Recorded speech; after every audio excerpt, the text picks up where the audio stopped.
Hola, soy Joan. He puesto esta canción de los Ramones porque en el documental End of the Century acerca de los Ramones sale la madre de Joey Ramone diciendo que el psiquiatra le dijo que su hijo jamás lograría nada en la vida. Y su hijo formó parte de una de las más gloriosas bandas de punk de la historia, los Ramones. Entonces, en esta charla vamos a abordar el TDAH, la psiquiatría y la salud mental. Porque resulta que ahora todos tenemos que estar deprimidos, ansiosos y un montón de cosas, ¿vale? Que están apareciendo en la vida y que están trastornando a mucha gente. Por supuesto que hay muchos problemas, hay situaciones muy duras para las personas, pero vamos a estudiar un poco todo el tema del diagnóstico psiquiátrico y del drogado de los niños. ¿De acuerdo? Yo nunca he ido a un psiquiatra. Tengo un hermano mayor que me dijo muy claramente: los psiquiatras cogen a las personas que son diferentes para que sean iguales a los demás, y nunca acudí a un psiquiatra, ¿no? Ahora vamos a ver lo que es la psiquiatría, ¿de acuerdo? Psiquiatría, según el diccionario, es rama de la medicina que estudia las enfermedades mentales. Etimológicamente, psico significa alma y atreia, curación del alma. O sea, la psiquiatría, por definición, sería la curación del alma, ¿vale? Y curar, bueno, entonces lo que es curar, ¿no? Es hacer que una situación mala desaparezca, y eso es curar. Entonces la psiquiatría debería curar el alma. Entonces esto es el DSM, que es el manual de los psiquiatras. Ellos se reúnen y votan o deciden enfermedades. Este no es el último, hay otro más reciente, pero bueno, ahí hay material para ver y para analizar, ¿de acuerdo? Entonces, vamos a ver la primera enfermedad, ¿vale? Página 60, ¿vale? Es una enfermedad muy curiosa que muchos de vosotros seguro que tenéis, ¿ok? O habéis tenido. Se llama trastorno del cálculo. La característica esencial del trastorno del cálculo es una capacidad aritmética que se sitúa sustancialmente por debajo de la esperada en individuos de esa edad, o coeficiente de inteligencia. El trastorno del cálculo interfiere significativamente en el rendimiento académico o las actividades de la vida cotidiana que requieren habilidades para las matemáticas. O sea, si una persona suspende, es mala en matemáticas, tiene un trastorno mental y necesita una medicación. ¿De acuerdo? Entonces, eso es una enfermedad mental. Vamos a encontrar otra muy curiosa. No sé cómo se puede clasificar, es una enfermedad mental, pero bueno.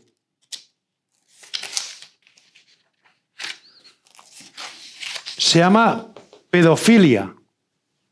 Pedofilia supone actividades sexuales con niños prepúberes, generalmente de 13 o menos años de edad. ¿Vale? Entonces, eso no es una enfermedad mental. Eso es un delito, ¿no? Uno de los delitos más graves y más horribles, ¿no? Hacer daño a un niño. Uno de los grandes problemas que ha tenido la Iglesia Católica con respecto a la pedofilia es que ellos mandaban los curas que hacían estas cosas al psiquiatra. Entonces yo no sé qué hacía el psiquiatra con el cura, pero el cura seguía violando niños o niñas. Y por supuesto esto ha cambiado. Ahora un cura que haga esto se va directamente a la policía, pero claro, tratar eso como una enfermedad mental incluso puede llevar a una legalización de ello, ¿no? O sea, una cosa que es un delito no puede ser una enfermedad mental. Las cosas están bien o están mal, ¿no? Y entonces, este manual, ¿vale?, tiene una serie de connotaciones en el tema de realmente estar conectado con la industria farmacéutica, ¿vale? Entonces, ese es respecto a este manual. Algunos expertos criticaron la adicción, eso es de Google, tanto antes como después de su publicación formal. Sus críticas incluyen que muchas de las revisiones y adiciones en el DSM-5 carecen de apoyo empírico, o sea, de apoyo real, práctico, que existe una reducida confiabilidad para muchos trastornos, que varias secciones contienen información confusa, contradictoria o mal redactada y que la industria farmacéutica psiquiátrica influyó exageradamente en el contenido. Muchos de los integrantes de los grupos de trabajo que hacen este manual, que se encargaron de su elaboración, tenían conflictos de interés, como relaciones con empresas farmacéuticas. O sea, en realidad, hace unos 10 años salió un libro que se llama ¿Cómo se inventan las enfermedades? Entonces, por ejemplo, yo voy a hacer 64 años este mes y resulta que a los 40 años tenía que tener la depresión de los 40. Entonces, es una forma de vender drogas vendiendo enfermedades mentales. O sea, a los 40 tenía que estar deprimido porque cumplía 40 años, ¿no? Entonces, si tú miras este libro, hay muchas cosas que son cosas que le ocurren a la gente y están etiquetadas como trastorno mental. Luego, mirando un poco la psiquiatría, también hace unos 10 o 12 años salió un libro donde se explicaba dónde se probaron las cámaras de gas en la Alemania nazi. Fue algo muy simple. Los psiquiatras entregaron todos los enfermos mentales y fueron exterminados por los nazis en cámaras de gas, las cuales probaron para luego usarlas en Auschwitz, Treblinka, Mauthausen, etcétera, etcétera. 300.000 enfermos mentales fueron asesinados con la complicidad de los psiquiatras, los cuales consideraban a los enfermos mentales como gente que no valía la pena que viviera. ¿De acuerdo? Dices, eso es el pasado, eso es muy horrible. Yo estuve de visita en Auschwitz, donde estaba el doctor Mengele, que experimentaba con niños. También, por ejemplo, cuando hubo la guerra de Irak, salía un psiquiatra muy contento porque había creado una pastilla que entonces cuando los aviadores bombardeaban a gente y los mataban, no sentían remordimientos. Los de mi generación sabemos que en la clínica López Ibor, creo que es López Ibor de Madrid, se daba electroshock a los gays y a gente que era roja también, para cambiarles el cerebro o lo que sea, no sé. ¿Vale? Y tú me dirás, esto es el pasado, la psiquiatría ha cambiado. Lo dudo. O sea, no sé, hay muchos psiquiatras que están en contra de la medicación y todo eso, ¿eh? Hay psiquiatras que están para ayudar a la gente, pero la psiquiatría como entidad está asociada con la industria farmacéutica y todo esto ha llegado hasta tal delirio que hay 19 estados en Estados Unidos donde se dan electroshocks a niños entre 5 y 12 años. O sea, es algo completamente delirante, es algo psicópata, es algo nazi.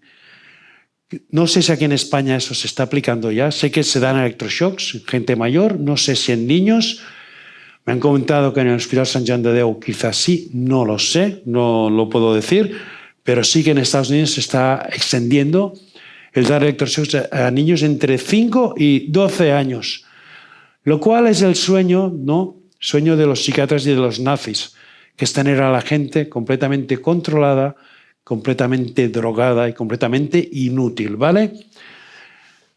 Siento tener que contar esas cosas, pero es lo que hay, ¿vale?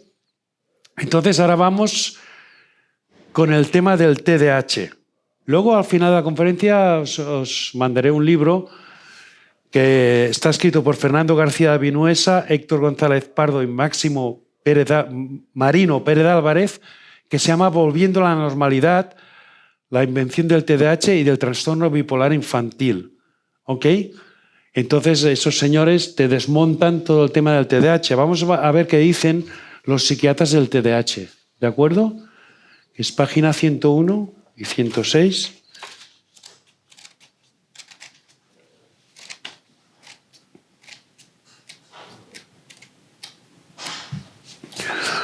Vale, página 101. Habla del diagnóstico del TDAH. Dice, en la evaluación clínica del trastorno por déficit de atención con hiperactividad, no se han establecido pruebas de laboratorio, evaluaciones neurológicas o evaluaciones de la atención que resulten diagnósticas. O sea, que no se ha demostrado científicamente que el TDAH existe. Lo pone aquí, señores. Aquí lo pone. Y ahora vamos a ver los indicadores del TDAH. ¿Vale? Página 106. Vale, eso, criterios para el diagnóstico del trastorno por déficit de atención con hiperactividad. ¿De acuerdo? A menudo mueve en exceso manos o pies o se remueve en su asiento. A menudo abandona su asiento en la clase o en otras situaciones en que se espera que permanezca sentado. A menudo corre o salta excesivamente en situaciones en que es inapropiado hacerlo. En adolescentes o adultos puede limitarse a sentimientos subjetivos de inquietud. A menudo tiene dificultades para jugar o dedicarse tranquilamente a actividades de ocio. A menudo está en marcha o suele actuar como si tuviera un motor. A menudo habla en exceso.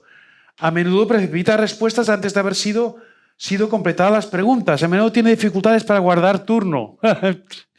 A menudo interrumpe o se inmiscuye en las actividades de otros. Se entromete en conversaciones o juegos. Esto lo llaman una enfermedad mental. Y esto, en general, es ser niño, es ser rebelde, es ser salvaje, es ser lo que sea. ¿Cuántos genios, cuántas personas importantes en la historia de la humanidad han sido así? Y gracias a Dios no se les medicó y no se les anuló para toda la vida.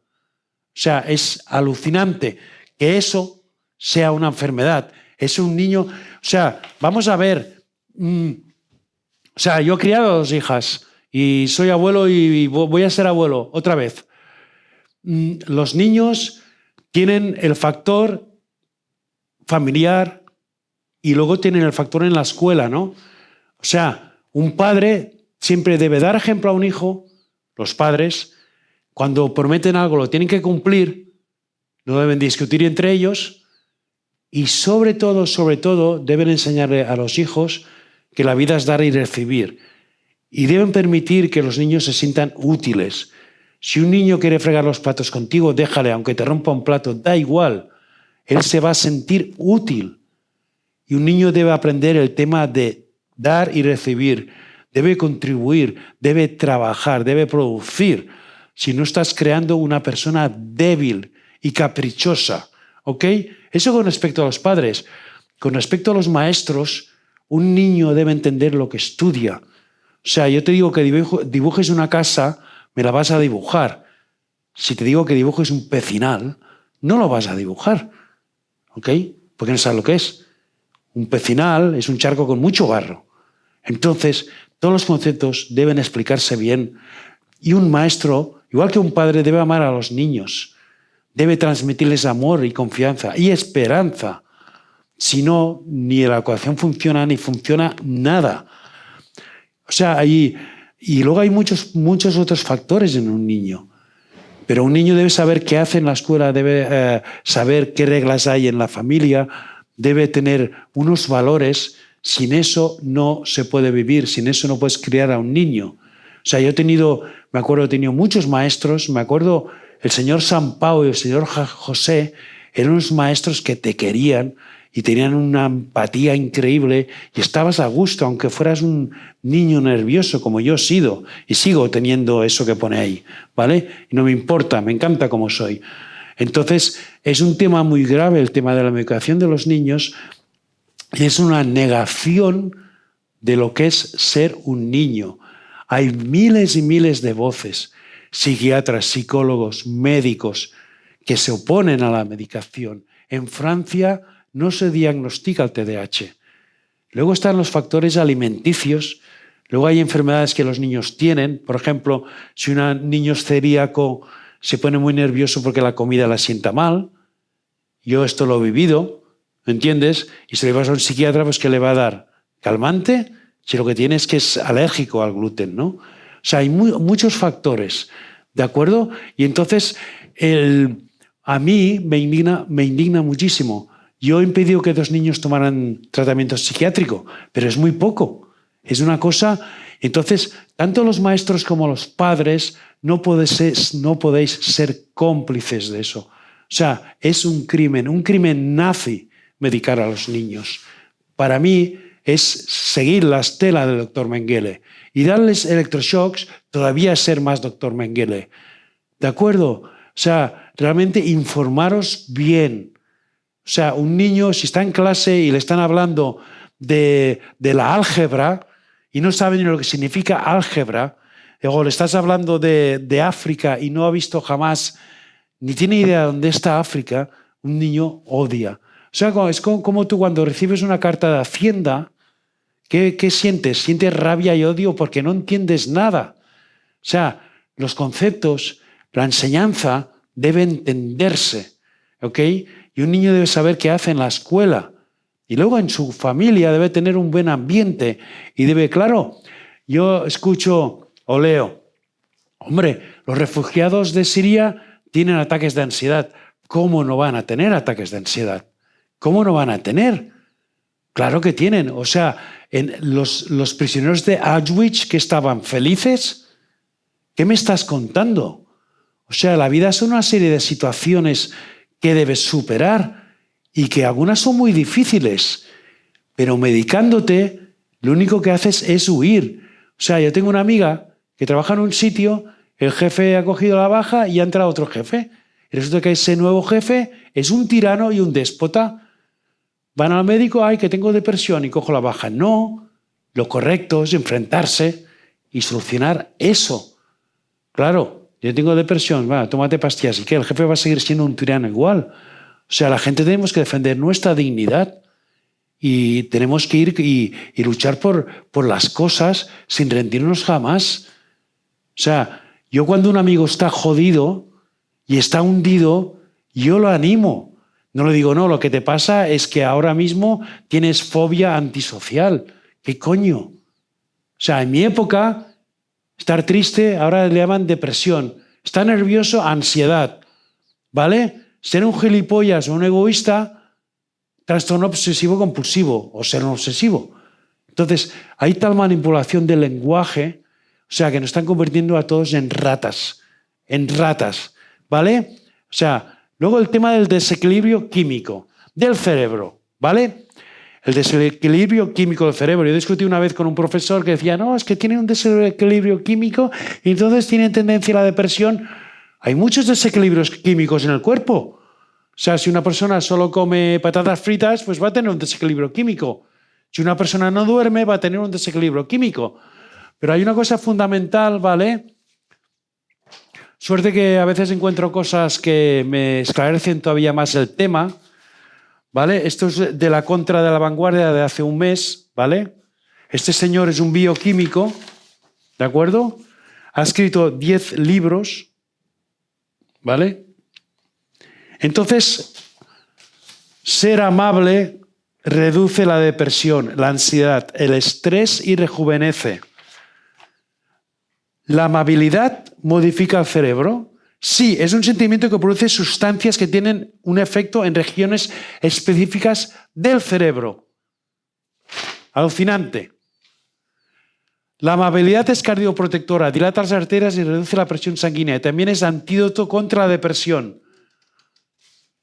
Dice, entonces cuando estás deprimido, nada encerrarte en ti mismo. Cuando nos sentimos deprimidos, yo lo he sufrido, no queremos conectar con los demás. Pero conectar con personas siendo amables nos hace sentirnos mejor. Ojalá lo hubiera sabido. ¿Cómo lo han estudiado? Se hicieron escáneres de las células y simularon el tipo de situación, bla, bla, bla, bla, bla, bla, bla, bla. O sea, es todo el tema de, ay, es que le falta serotonina. O sea, hay una sustancia que es triptófano, natural, que produce serotonina. Pero este señor te está hablando del comportamiento humano. O sea, si tú eres buena persona, si tú eres amable con la gente, incluso el cerebro y el cuerpo reaccionan y creas oxitocina y te sientes bien. Porque, o sea, yo en la vida ni soy perfecto y me he equivocado muchas veces, pero hay unos principios básicos que es no hagas a los demás lo que no te gustaría que te hicieran a ti y trata a los demás como te gustaría que trataran a ti. Por supuesto, Este es el ideal. A lo mejor todos fallamos, ¿no? Pero si tú realmente haces acciones que te hacen sentir bien, no te vas a hundir jamás, por más horribles que sean situaciones, que todos hemos pasado situaciones verdaderamente horribles. Y luego está todo el mito del cerebro, que está todo en el cerebro y que somos un pedazo de carne, ¿vale? Ok, realmente me he encontrado con una cosa, ¿vale? ¿Vale? Os lo enseño porque esto es ciencia también, ¿vale? Es un señor que es psiquiatra, ¿vale? Lleva 45 años investigando experiencias cercanas a la muerte. ¿Por qué? Porque él tenía una paciente, ese señor es psiquiatra y es ateo, o sea, no es religioso. Porque ese señor tiene una paciente en coma y esta paciente, cuando despertó del coma, le dijo, hostia, te vi con mi amiga hablando en el vestíbulo y llevabas una mancha de ketchup en la bata. Y esto había ocurrido. Dice, la mente es la que percibe y siente, parece funcionar al margen del cerebro. ¿Ok? ¿Vale? Entonces, usted está estudiando las experiencias cercanas a la muerte desde una perspectiva científica desde hace 45 años. Sí, no estamos hablando de cosas sobrenaturales. He comprobado que cuando el cerebro no funciona, la mente sí lo hace. ¿Cuál es su conclusión? La muerte no es el fin de la existencia. Seguimos sintiendo, experimentando, oyendo y viendo después de que el cerebro deja de funcionar. Y hay gente que se encuentra con personas ya fallecidas que no tienen cuerpo.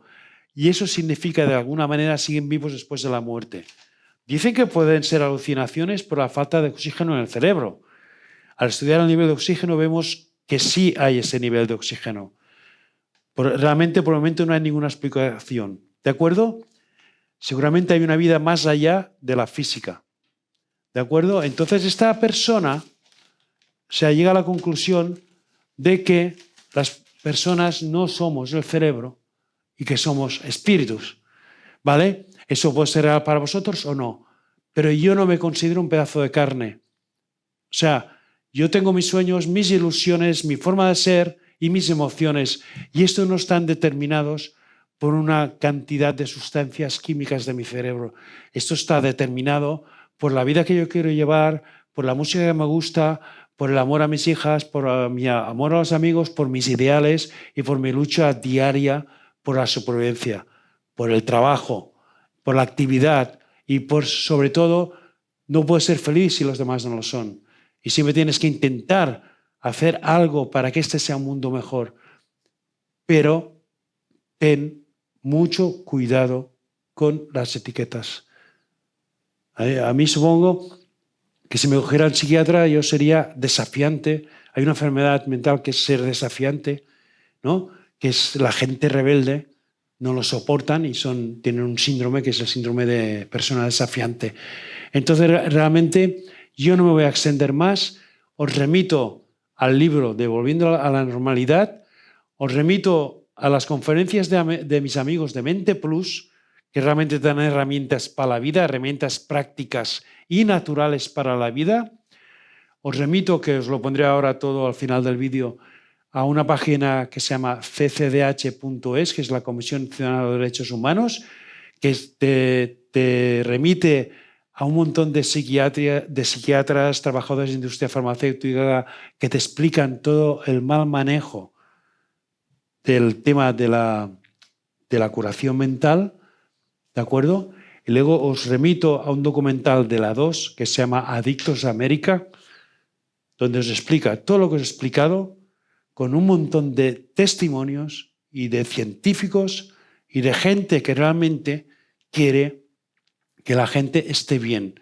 No quieren esclavizarlos a medicaciones que provocan suicidio a veces, que inducen al suicidio, o que permiten que un tío que pilota un avión que está completamente empastillado lo estrella y mata a 200 personas porque no tiene sentimientos. Porque la medicación psiquiátrica quita los sentimientos. Y los sentimientos son la sal de la vida. Entiendo que hay gente que lo está pasando muy mal, que tiene muchos factores en contra para ser feliz, pero no te rindas jamás, busca ayuda verdadera y confía en ti, confía en los demás. Siempre hay una salida, pero jamás, jamás le hagas el juego a los nazis que quieren una población domesticada y drogada. Muchas gracias por aguantarme. Sed libres, sed felices y luchad por vuestros sueños. Hasta otra.